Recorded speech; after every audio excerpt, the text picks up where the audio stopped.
ଜୟ ଜଗନ୍ନାଥ। ଜୟ ଜଗନ୍ନାଥ ଜୟ ଜଗନ୍ନାଥ। ଆପଣ ପରିଚୟ ଦେବେ? ଆଜ୍ଞା ଆପଣ ପରିଚୟ? ମୋ ଘର ହଉଛି ଖଡଗପ୍ରସାଦ, କୋଉଠି? ଢେଙ୍କାନାଳ ଜିଲ୍ଲା ଖଡଗପ୍ରସାଦ ଆଚ୍ଛା, ରାମନଳୀ ପାଖରେ। ଆପଣଙ୍କ ନାଁ ଟା? ନାଁଟା କୁମାର ଚନ୍ଦ୍ର ସାହୁ।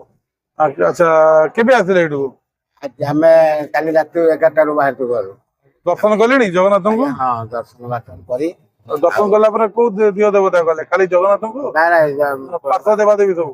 ପାର୍ଶ୍ୱ ଦେବତାକୁ ଦେଖିଲା ପରେ ଆଜ୍ଞା, ତାପରେ ଭିତରକୁ ବି ମଧ୍ୟ ଯାଇଥିଲୁ। ଭିତରେ ପୁରା ସିଂହାସନ ଦେଖିଲେ? ଭଲ କି ଦେଖିଲେ? ଆଜ୍ଞା ସିଂହାସନରେ କେତେ ମୂର୍ତ୍ତି ଅଛନ୍ତି? ଚତୁର୍ଥା ମୂର୍ତ୍ତି ଅଛନ୍ତି। ଚତୁର୍ଦ୍ଧା ନୁହେଁ, 7 ଜଣ ଅଛନ୍ତି। ଆଉ ଥରେ ଯିବେ ଗଣିବେ? ଆଚ୍ଛା ଆଚ୍ଛା। ଆଉ ଥରେ ଯିବେ ଗଣିବେ? ଜଗନ୍ନାଥ, ବଳଭଦ୍ର, ସୁଭଦ୍ରା, ହଁ। ସୁଦର୍ଶନ ଏଇ ଚାରିକୁ। ଆଉ ଯୋଉ ଛୋଟ ଛୋଟ ଅଛନ୍ତି ଆଗରେ ତାଙ୍କ ସ୍ତ୍ରୀ ଶ୍ରୀଦେବୀ, ଭୂଦେବୀ, ମାଧବ, ସେମାନେ ନାଇଁ ସେମାନଙ୍କ ଦେଖି ନାହାନ୍ତି? ନା ସାତ ମୂର୍ତ୍ତିର ହେଇଛୁ। ହେଲା। ଆଉ ଅବଢା ଖାଇଲେଣି? ଅବଢା ଖାଇଛୁ। ଭଲ ଲାଗିଲା? ଆଜ୍ଞା। ବଢିଆ ଟେଷ୍ଟ ଲାଗିଲା ନା? ଆଉ ଜଗନ୍ନାଥଙ୍କର କିଛି ଗୋଟେ ଅନୁଭୂତି ଆପଣ ଜୀବନରେ ଘଟିଥିବ? ହଁ, ଆଜି ପ୍ରାୟ 15-20 ବର୍ଷ ଖଣ୍ଡେ ହବ ହଁ। ଆମେ ଘରୁ ବାହାରିଲୁ, ଗୋଟେ ବସ ଭଡା କରିଥିଲୁ। ଆଚ୍ଛା, ଗୋଟେ ଦେବତା ମାନଙ୍କୁ ସବୁ ଦିଅ ଦେବା ପୂଜା ଟୁରିଷ୍ଟ ବୁଲିବା ପାଇଁ, ଦର୍ଶନ କରିବା ପାଇଁ? ଦର୍ଶନ କରିବା ପାଇଁ ଯେ ଆମେ ଯାଉଥିଲୁ ବ୍ରହ୍ମପୁର ଯୋଉ ତାରା ତାରିଣୀ ଅଛନ୍ତି, ବାହାରିଲୁ ଏଠିକି। ଯେ ଏଠୁ ମୁଁ କହିଲି ଯେ ଆମେ ଯିବା, ଚାଲ ଜଗନ୍ନାଥ ଉଦ୍ଦେଶ୍ୟରେ ତ ଆସିଛେ, ଜଗନ୍ନାଥଙ୍କୁ ଦର୍ଶନ କରିଦେଇକିନି ଏଠୁ ସିଆଡେ ଯିବା। ଏଠୁ ସେ ସବୁ ଥିଲେ ଅନ୍ୟମାନେ, ସିଏ ସବୁ କହିଲେ କି ନାଇଁ ଚାଲ ସିଆଡୁ ବୁଲି ବୁଲିକିନି ଲାଷ୍ଟରେ ଜଗନ୍ନାଥ ଧାମରେ ଦର୍ଶନ କରିବା, ଏଠୁ ଘରକୁ ଯିବା। ଏବେ କଣ ହେଇଛି, ଯୋଉ ବାଲୁଗାଁ ଅଛି ଗୋଟେ, 3ଟା ବେଳକୁ ଆମର ଯୋଉ ଡ୍ରାଇଭର ବସ ଚଲାଉଥିଲା, ସିଏ ଥରକୁ ଥର ଶୋଇ ପଡିବା ଫଳରେ ମୁଁ ତାକୁ ବି ମଧ୍ୟ ଥରକୁ 2 ଥର କହିଛି ଯେ ଡ୍ରାଇଭର ବାବୁ ଆପଣ ଆଖି ଲାଗି ଯାଉଛି, ଗାଡି ଏକର ସେକର ଖେଳଉଛି। ସେ ତ ଯାଇ ଗଲା, ନାଇଁ କିଛି ହବନି। ବୋଲି କି ଚାହା ଫା ଟିକେ କଣ ନହେଲେ ପିଇ ଦିଅ। ପାଣି ଛାଟିଦିଅ, ଟିକେ ଠିଆ କରି ଚା ଫା ପିଇ ଦିଅ। ସେ ଗାଲୁ କଲିକିନି ସେ ଏବେ ଚାଲିଛି। ସେ ଆଗରେ ଗୋଟେ ଆନ୍ଧ୍ରା ଟ୍ରକ ସେ ଠିଆ ହେଇଛି। ଇଏ କଣ କରିଛି, ଯାଇକିରି ତା ପଛରେ ଠୁକିଛି ଆଉ ଫୁଟିଦେଲା ଯେ ଆଗ ସିଟ ରେ କିନି ଯୋଉ ସାଇଡ ରେ ଯୋଉ ସିଟ ଟା ରହେ ଲମ୍ବେ ଲମ୍ବେ, ଡ୍ରାଇଭର ଆଡେ ଅନେଇକି ରହିବାକୁ ପଡିବ। ସେଇ ସିଟ ରେ ମୁଁ ଆଗରେ କିନି ବସିଛି। ସେଠି ଆମେ ମୁହଁରେ ରଖିଛୁ ମୟୂର ଚନ୍ଦ୍ରିକା ଫନ୍ଦ୍ରିକା ଗୋଛା ଟିକେ ରଖିକିନି ଠାକୁରଙ୍କ ସେବାରେ ତ ରଖିଛୁ। ସେ ଯୋଉ ଆନ୍ଧ୍ରା ଗାଡିର ଉପରେ ଗୋଟେ ଅଛି ଫୁଲ ବଡି, ମାନେ ଫିକ୍ସ ବଡିଟା, ଗୋଟେ ଆଙ୍ଗେଲ ମୋ ପରେ କିନି ଏମିତି ଏଠି ବାଟ ପଡେ, ଭିତରେ ପଶିଗଲା। ଭିତରେ କାଚ ଭାଙ୍ଗିକିନି ସେ ଭିତରେ ପଶିଲା। ଆପଣଙ୍କର ଭାଗ୍ୟ ଭଲ, ବଞ୍ଚିଗଲେ। ସେଇ ପ୍ରଭୁଙ୍କର, ଜଗନ୍ନାଥଙ୍କର ଇଚ୍ଛା ଥିବା ଯୋଗୁ ଇଏ ନେଇକିନି ଠୁକିଛି। ପଛ ଆଡୁ ଗୋଟେ ଟ୍ରକ୍ ଆସିକିନି ବସକୁ ଠୁକି, ଏପଟେ ବାଁ କଟା ପୁରା ଯାଇଛି, ଡାହାଣ କଟା ଯାଇଛି। ଲୋକ କେହି କିଛି କାରି ହେଇନି? ଲୋକ ବୋଲେ ସେଇ ଡ୍ରାଇଭରର ସ୍ତ୍ରୀ ମଧ୍ୟ ପିକନିକ ରେ ଯାଉଥିଲା, ସିଏ ବସିଥିଲା କଣ୍ଡକ୍ଟର। ସିଏ ତା ମୁଣ୍ଡ ଫାଟି, ନାକ ଭାତ ସବୁ ଫାଟି ଯାଇଛି। କିନ୍ତୁ ତା ଛୁଆଟି ଏ ବନେଟ ଉପରେ ଶୋଇ ଯାଇଥିଲା, ତାର କିଛି ହେଇନି। ଏଇଭଳିଆ ଏମିତି ଦେଇକିନି ଆମେ ଏଠୁ ବଞ୍ଚି ଯାଇଛୁ।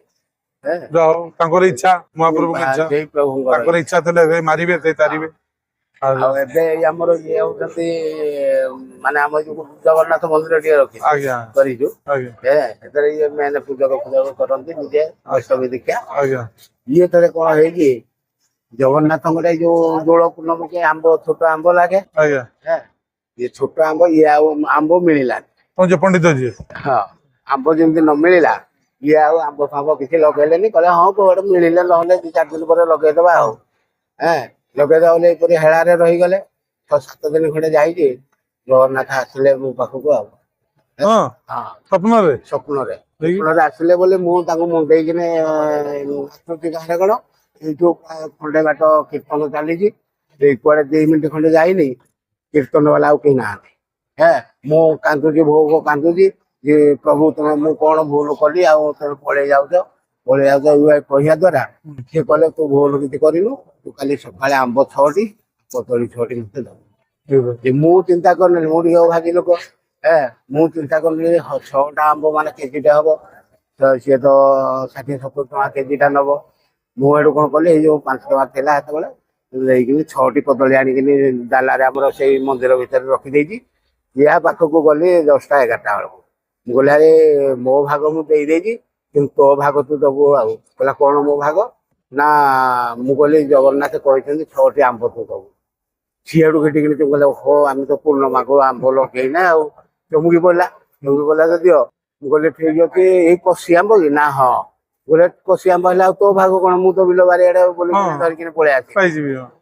ମୁଁ ଆଜ୍ଞା 3ଟା ବେଳୁ ବାହାରିଲି ଖରା ଦିନ 3ଟା ବେଳୁ ବାହାରିଲି ମୁଁ ବି ଖଣ୍ଡ ଯାକ ବୁଲି ବୁଲି କୋଉଠି ଆମ୍ବ ଗୋଟେ ପାଇଲିନି ପାଇଲେନି ନା ପାଇ ନ ପାଇବା ଦ୍ଵାରା ଯେତେବେଳକୁ ପୁରା ବେଳ ବୁଡିଲା ସେଠୁ ମୁଁ ରୋଡ କରରେ ଗୋଟିଏ ଗଛ ଅଛି ତାହାରି ମୂଳରେ କିନ୍ତୁ ବସିଲି ରୋଡରେ ବସିଲି ସେଇ ଜଗନ୍ନାଥଙ୍କ ଘରେ ଡାକିଲି କାନ୍ଦିଲି ମଧ୍ୟ କାନ୍ଦିକିନି ତାଙ୍କୁ ଡାକିଲି ଡାକିବା ଫଳରେ ଯାହା ହଉ ପ୍ରଭୁଙ୍କ ଆଶୀର୍ବାଦରୁ ସେଠୁ ମୁଁ କହିଲି ଆଉ ତ ମିଳିବନି ଯାଉଛି ଫେରିଯିବି ଆଉ ଫେରିଯିବି କଣ ମୁଁ ଦେଖି ଆଉ ଟିକେ ବୁଲି ପଡେ ଏମିତି ଗଛ ଚାରିକରେ ବୁଲି ପଡେ ଗୋଟିଏ ଦେଖିଲେ 6ଟି ଏକଦମ ଗୋଟିଏ ସାଇଜର 6ଟି ଆମ୍ବ ସେ ଡାଳରେ ହେଇଛି ହେଇଛି ଗଛରେ ହେଇଛି। ସେଇଠୁ ମୁଁ 3-4 ଥର ଫେରିଛି ଆଚ୍ଛା ସେଇ ଆମ୍ବ 6ଟି ଫେରେ ଆଣିକିନି ଦବା ଦ୍ଵାରା ଇଏ ଠାକୁର ଘରେ ଗଲା ଯାଉ ତାଙ୍କର ଇଚ୍ଛା ମହାପ୍ରଭୁ ଇଚ୍ଛା ଆଉ ଆପଣଙ୍କ ହାତରୁ ସେ ପାଇବାର ଥିଲା ଆଜ୍ଞା ପାଇଲେ 1990 ମସିହାରୁ ଆମେ ମନ୍ଦିରଟି ଆରମ୍ଭ କରିଛୁ ମନ୍ଦିରଟା ହଁ ସେଟା ମନ୍ଦିର ବୋଲି ମନ୍ଦିର ସମ୍ପୂର୍ଣ୍ଣ ହେଇନି କିନ୍ତୁ ଜଗନ୍ନାଥଙ୍କର ପୂଜା ହେଇ ଚାଲିଛି ଇଏ ଯାତ୍ରା ବି ମଧ୍ୟ ହେଇ ଯାଉଛି ଆଚ୍ଛା ସେଇ ଦିନଠୁ ମୁଁ କିନ୍ତୁ ସକାଳୁ ଫୁଲ ଦବାଟା ଦେବି ଆଚ୍ଛା ଏଟା ସାରା ଭଲ ଭଲ ହଁ, ଠିକ ଅଛି ବହୁତ ଖୁସି ଲାଗିଲା ଆଜ୍ଞା ଯାହା ହଉ ଆପଣ ମାନେ ଆସିକି ଭଜନ କୀର୍ତ୍ତନ କରୁଥିଲେ ଆଜ୍ଞା ଦେଖିଲେ ଆମେ ବହୁତ ଖୁସି ଲାଗିଲା ହଁ। ଯାହା ହଉ ଧନ୍ୟବାଦ ଜୟ ଜଗନ୍ନାଥ ଜୟ ଜଗନ୍ନାଥ।